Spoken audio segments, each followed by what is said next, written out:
Hai guys, kali ini aku mau cerita ke kalian tentang buku-buku favorit aku dari zaman aku remaja sampai umur aku sekarang 23 tahun. So, ini ada 1, 2, 3, 4, 5, 6, 7, ada 7 buku yang aku suka sejauh ini. Aku bakal kasih lihat satu persatu bukunya dan bakal aku ceritain itu tuh bukunya tentang apa dan kenapa aku suka sama buku itu. Yang pertama itu ada buku ini, judulnya Hidden. Ini tuh karya Asabel Audida. Ini tuh buku fanfiction yang aku beli waktu aku masih SMA, dan kayaknya awal-awal aku suka EXO gitu deh aku belinya. Nah, aku tuh kan EXO-L, jadi waktu pas aku pertama kali lihat buku ini di Gramedia, aku tuh langsung pengen beli gitu, karena ini pemeran utama itu Chae alias Chanyeol. Dan sama kalau dari BTS-nya itu ada Jungkook. Kenapa aku tertarik banget sama buku ini selain karena aku suka EXO? Ini tuh kan cerita fanfictionnya tuh EXO sama BTS gitu kan. Dan kalau kalian K-popers pasti tahu kalau misalnya EXO-L sama ARMY itu mereka nggak akur kan, sering war lah gitu. Jadi aku penasaran banget nih gimana penulisnya menyatukan mereka dalam satu fanfiction gitu. Terus yang bikin aku jadi lebih tertarik lagi pengen beli buku ini adalah karena di sininya ada tulisan kalau kita tuh bakal dapet poster sama photocard gitu. Nah, posternya tuh dapet 2, itu poster BTS dan poster EXO. Nah, poster BTS-nya aku kasihin ke temen aku yang memang suka BTS. Nah, poster EXO-nya ini aku pajang di atas. Nah, untuk photocard itu ada photocard Chanyeol sama Jungkook. Terus ini ada Somi sama aku lupa nama dia siapa dari IOI. Oh, Kim Chaeyeon. Kalau nggak salah namanya Kim Chaeyeon, ya nggak sih? Ya.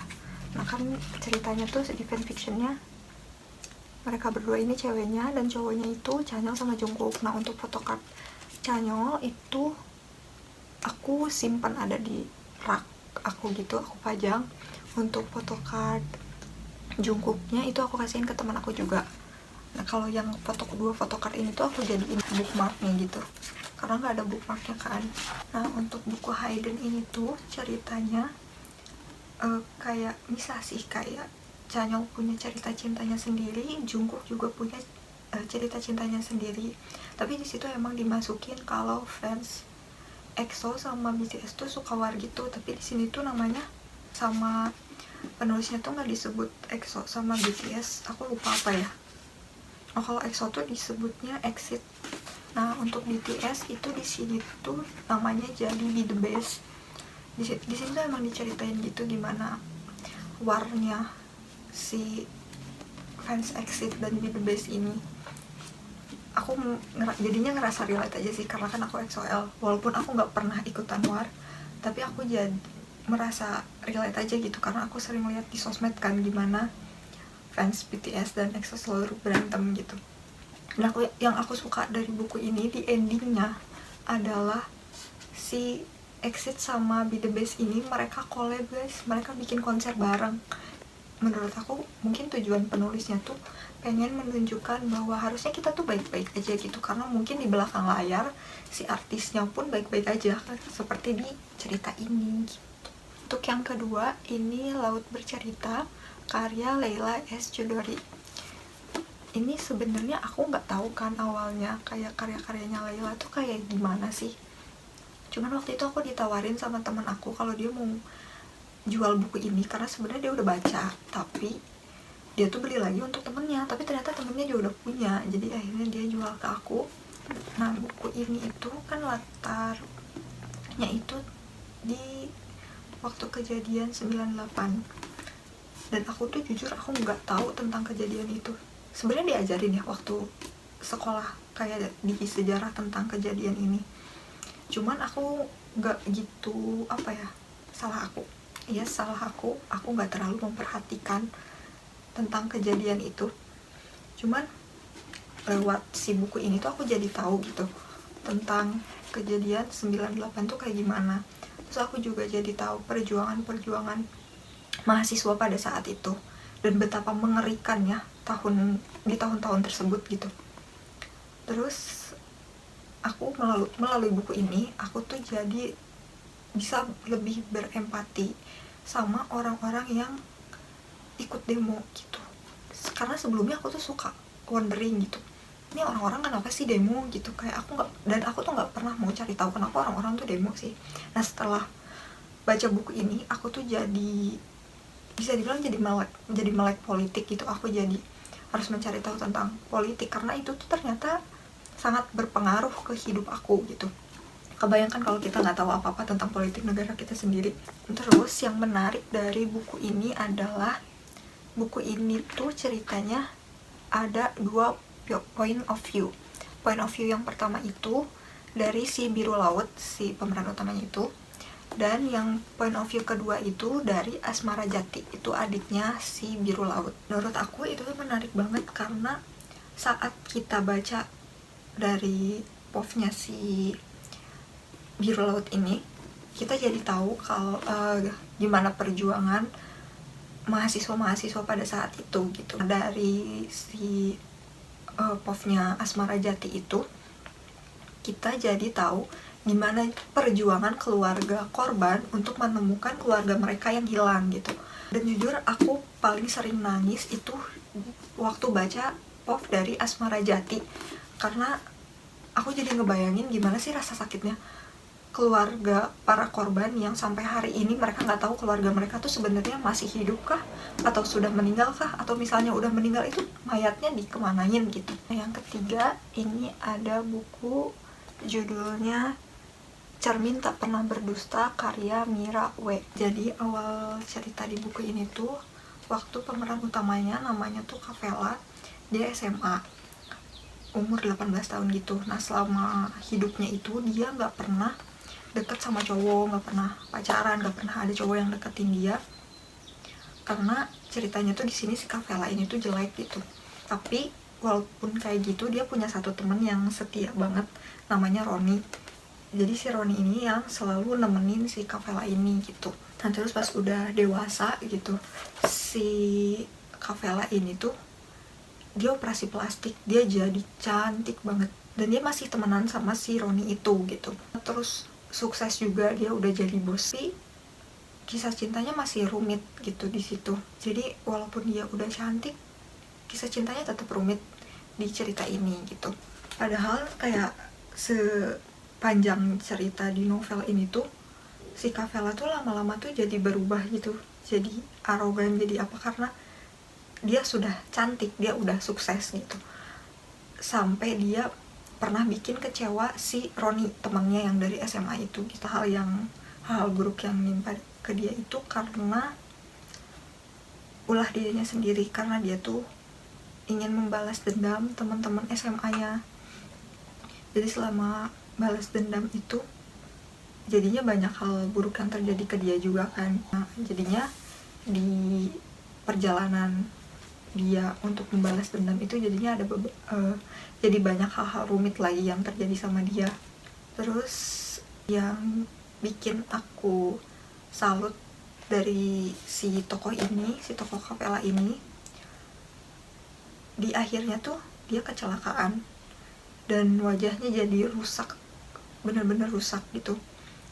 Tapi di situ dia akhirnya menerima si wajahnya yang rusak itu. Dia nggak memperbaiki wajahnya, dia biarin wajahnya kayak gitu aja gitu.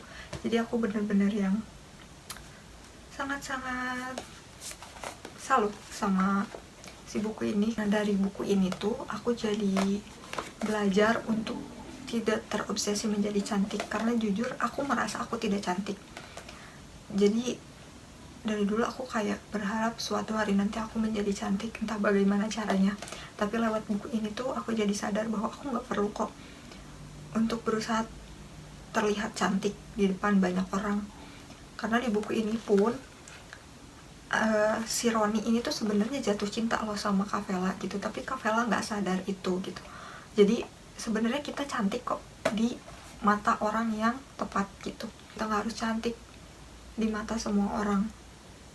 So kita harus mencintai diri kita sendiri, mau menurut kita cantik atau enggak. Tapi percaya aja, kita kita punya nilai sebagai wanita, entah dari hal apapun itu, gak harus selalu dari cantik. Jadi buku ini membuat aku lebih percaya diri. Yang keempat, ini ada buku judulnya Perempuan Patah Hati yang Kembali Menemukan Cinta Melalui Mimpi, karya Eka Kurniawan. Sebenarnya ini tuh bukunya kumpulan cerpen gitu, ya beberapa cerpen di sini. Eka Kurniawan ini kan sastrawan gitu ya.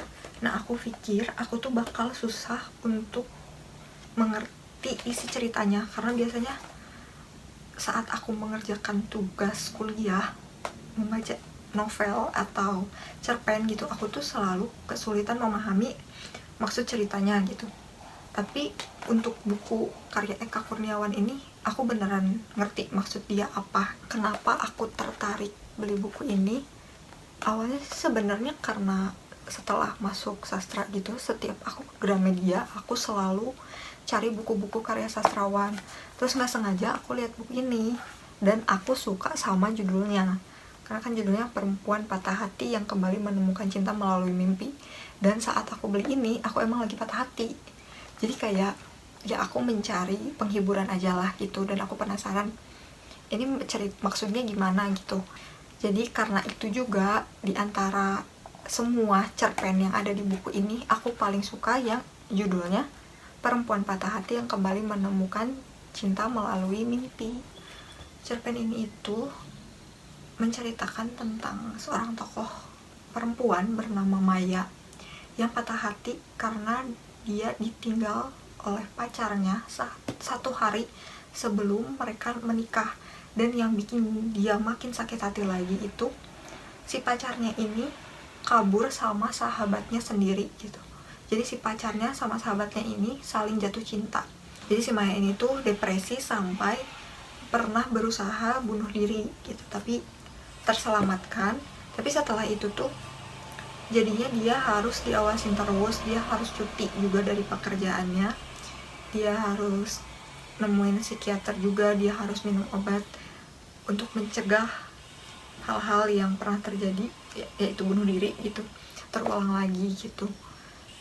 Beberapa lama dari situ dia mulai mimpi tentang seorang cowok di pantai gitu. Kayak dia tuh bermimpi kalau dia bakal ketemu sama cowok baru gitu di suatu tempat, dan bisa bikin dia bangkit lagi, dia nggak patah hati lagi gitu. Awalnya tuh dia kayak ya udah nggak peduli aja, itu cuman mimpi gitu. Tapi lama-lama dia akhirnya penasaran, dan lewat petunjuk di mimpi itu tuh dia pergi ke pantai itu. Pantainya itu adalah Pantai Pangandaran. Jadi dia ke Pangandaran untuk mencari si cowok itu, bener nggak sih ada gitu. Dia nyari gitu kan, dia nanya-nanya orang, tapi dia nggak ketemu tuh sama si cowok itu, si cowok yang di mimpi itu. Terus akhirnya dia mulai depresi lagi, terus dia nyebur ke laut gitu. Dia berusaha bunuh diri lagi dengan cara nyebur ke laut, tapi dia diselamatin di situ, dia diselamatin sama warga lokal sana gitu. Terus di situ akhirnya dia ketemu sama Sayuri. Itu ceritanya dia Sayuri itu wanita tua gitu, orang lokal di Pangandaran. Terus ditanyakan gitu sebenarnya Maya tuh kenapa sih gitu. Akhirnya dia cerita kalau dia tuh ke Pangandaran untuk nyari si cowok yang ada di mimpi itu. Nah si Sayuri ini dia tiba-tiba bilang kayak gini, kalian memang tolol gitu. Nah si Maya bingung dong, kalian tuh siapa? Ternyata kata Sayuri ada cowok, itu tuh cucunya si Sayuri itu, namanya Rana. Nah, namanya Rana. Nah dia itu, si Rana ini bilang ke Sayuri kalau dia mau ke Jakarta buat nemuin cewek yang ada di dalam mimpinya dia. Si Mayanya pergi ke Pangandaran untuk mencari Rana, Rana pergi ke Jakarta untuk mencari Maya gitu. Kenapa sama si Sayuri dibilang tolol itu karena dua orang ini percaya sama mimpi gitu. Mereka percaya kalau mereka bakal ketemu sama cintanya yang baru lewat mimpi gitu. Ini seru banget sih menurut aku, karena ternyata ada koneksi dari mimpi itu gitu. Yang mimpi itu bukan cuman si Mayanya, tapi juga si Rana yang ada di mimpi si Maya ini gitu. Sebenarnya cerpen-cerpen di buku ini tuh semuanya seru, nggak ada yang nggak seru, dan aku nangkep pesan-pesan dari semua cerpennya gitu. Cuman emang yang paling aku suka itu yang emang jadi judul di bukunya gitu. Nah, yang kelima ini bukan buku fiksi, ini buku self improvement. Ini buku Korea yang diterjemahkan ke bahasa Indonesia. Judulnya I Want to Die But I Want to Eat Tteokbokki, karya Baek Se-hee. Aku nggak tahu bacanya bener atau enggak. Dan itu bestseller di Korea Selatan. Sebenarnya aku maksudnya tertarik sama buku ini tuh karena di saat aku lihat buku ini adalah saat-saat aku lagi merasa sedikit stres gitu. Dan menurut aku kayaknya aku harus baca buku ini deh gitu. Dan kebetulan aku juga suka banget sama tteokbokki. Dan pas banget waktu aku beli buku ini tuh di e-commerce lagi promo, nggak cuma dapat bukunya tapi dapat stiker, terus dapat kayak postcard gitu. Nih postcardnya aku tempel di sini.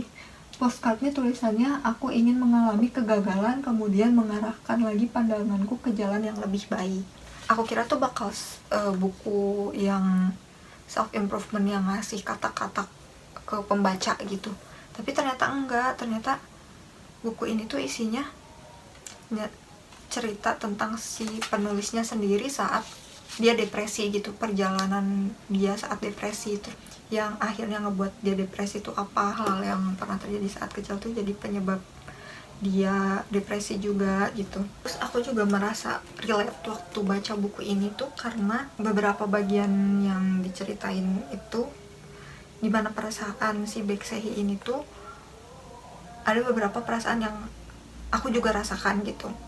Kayak aku kurang mencintai diri aku sendiri, aku selalu memikirkan pendapat orang tentang aku yang bisa menyebabkan depresi itu gitu. Jadinya aku belajar untuk mulai mencintai diri aku sendiri, nggak terlalu memikirkan apa kata orang lain gitu, karena aku nggak mau jadinya harus bolak-balik ke psikolog gitu. Dan alhamdulillahnya aku belum pernah ke psikolog sih gitu. Jadi buku ini emang membantu aku untuk improve diri aku, untuk mencintai diri aku sendiri. Keenam, ini buku self improvement juga, judulnya Loneliness is My Best Friend, karya Alfi Syahrin. Nah, sebenarnya sebelum baca buku ini tuh aku baca buku beliau yang judulnya Insecurity, tapi itu bukunya punya kakak aku. Nah, dari situ aku jadi tertarik untuk baca buku selanjutnya gitu. Dan kenapa aku jadinya tertarik, karena aku mengenal buku ini tuh saat aku lagi kuliah, kalau nggak salah semester 5 atau semester 6 gitu kan, itu offline ya. Aku nggak punya banyak teman kan di kuliah gitu, aku cuma punya satu teman yang emang beneran dekat sama aku. Jadinya aku di situ merasa kesepian aja sih gitu. Udah aku cuma punya teman satu, terus di situ juga aku jatuh cinta sama teman aku, salah satu teman kuliah aku, tapi akhirnya nggak jadi juga gitu. Jadinya aku ngerasa kesepian banget, kayak kenapa sih kok orang-orang punya temen, kok orang-orang punya pacar, tapi kok aku temen cuma satu, pacar nggak punya gitu. Jadinya aku ngerasa kesepian banget di kuliah itu, walaupun sebenarnya aku masih punya temen lain, kayak circle aku dari SMP itu masih suka main sampai hari ini gitu. Tapi nggak tahu kenapa aku ngerasa kesepian banget saat itu. Jadi akhirnya aku membelilah buku ini. Saat aku baca buku ini, aku merasa relate banget sama buku ini. Kayak ini loh yang aku rasain, kayak hampir semua yang ada di buku ini tuh aku rasain gitu. Cuman ada satu hal yang bikin aku akhirnya sadar. Ada satu kalimat yang intinya tuh kita tuh nggak sendirian kok, kita punya Allah gitu. Kita nggak sendirian, kita nggak kesepian. Walaupun nggak ada orang-orang di sekitar kita, tapi kita masih punya Allah gitu. Pas baca buku ini emang menenangkan aku sih, menenangkan aku, tapi perasaan-perasaan itu tuh sampai sekarang masih adalah sedikit-sedikit. Cuman emang ada beberapa kalimat afirmasi yang membuat akhirnya aku sadar sedikit gitu, sadar gimana kalau kita sebenarnya nggak sendiri gitu. Dan nggak apa-apa juga kalau misalnya kita nggak pernah ada kisah cinta. Mungkin suatu hari nanti kalau kita percaya sama Allah, Allah bakal kasih kita cinta sejati yang emang akan membahagiakan kita dunia akhirat. Yang terakhir itu judulnya Romantic Universe. Ini judulnya di pinggir, Romantic Universe, karya Dinan Hadian. Terus ada di bawahnya ada tulisan A Journey Across Our Hearts. Aku tuh beli buku ini nggak mikir dulu. Jadi waktu itu aku lagi ada sale gitu di Gramedia, terus aku nemu buku ini. Aku tertarik karena ini tentang EXO. Lagi-lagi tentang EXO. Dan aku tuh nggak baca dulu belakangnya gitu loh. Ternyata ini tuh di belakangnya ada tulisan kalau ini tuh emang buku ilustrasi gitu yang terinspirasi dari EXO. Kenapa ini jadi buku favorit aku? Karena aku senang aja lihat gambar-gambarnya. Aku kan nggak bisa ngegambar ya, jadi pas aku lihat buku ini tuh kayak wow, keren sekali gitu. Terus sebenarnya ada tulisannya juga sih, nggak full gambar, tapi kayaknya aku ngehnya tuh tulisannya itu dari judul-judul lagunya EXO. Nggak judul sih, dari lirik-lirik lagunya EXO gitu.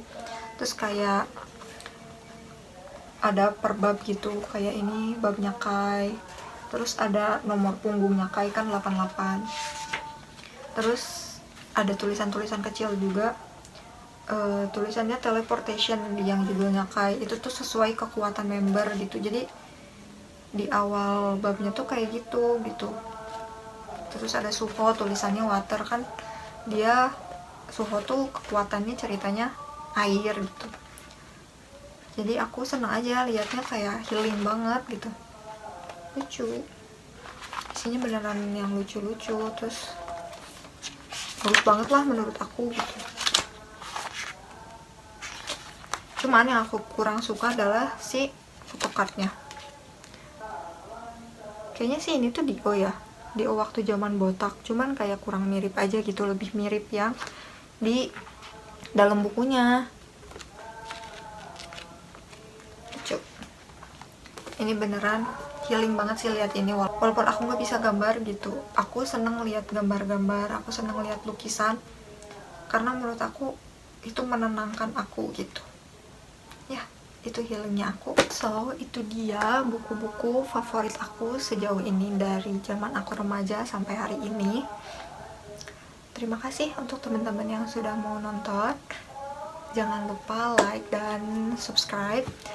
Dan mungkin kalau misalnya ada kesempatan lain, aku juga bakal share lagi buku-buku baru yang aku suka gitu. Thank you for watching. Bye bye.